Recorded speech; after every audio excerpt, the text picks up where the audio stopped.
A lot of the stuff that was going on with the strikes was centered around AI and what AI is going to do to the business. Like, where do you feel is going to be like the biggest problem with AI? Is it going to be with people's likenesses? Because there's a lot of that where they want to use extras and own their digital rights forever, essentially be able to recreate them in any kind of film. But then there's also you're going to have films that are written by artificial intelligence. You're going to have scenes that don't involve people, and it gets weird, right?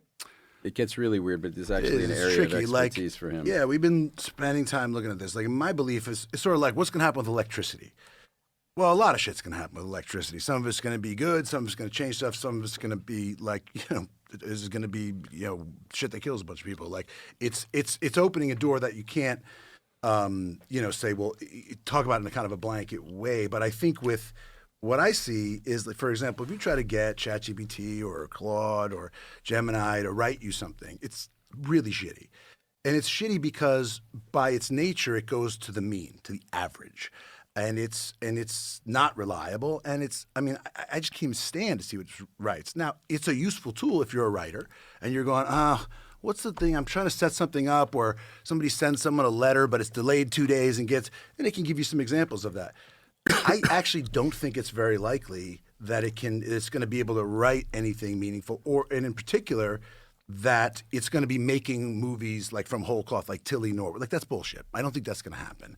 I think it's not. I think it turns out the technology is not progressing in exactly the same way they sort of presented it. And really, what it is going to be a tool. Just like sort of visual effects, and yeah, it needs to have language around it. You need to protect your name and likeness. You can do that. You can watermark it. Those laws already exist. I can't sell your fucking picture for money. I can't. You can sue me, period. I might have the ability to draw you, to make you in a very realistic way, but that's already against the law. And the unions the guilds are gonna manage this where it's like, okay, look, if this is a tool that actually helps us, for example, we don't have to go to the North Pole, right? We can shoot the scene here in our parkas and whatever it is, but then make it appear very realistically as if we're in the North Pole. It's going to save us a lot of money, a lot of time. We're going to focus on the performances and not be freezing our ass off out there and running back inside.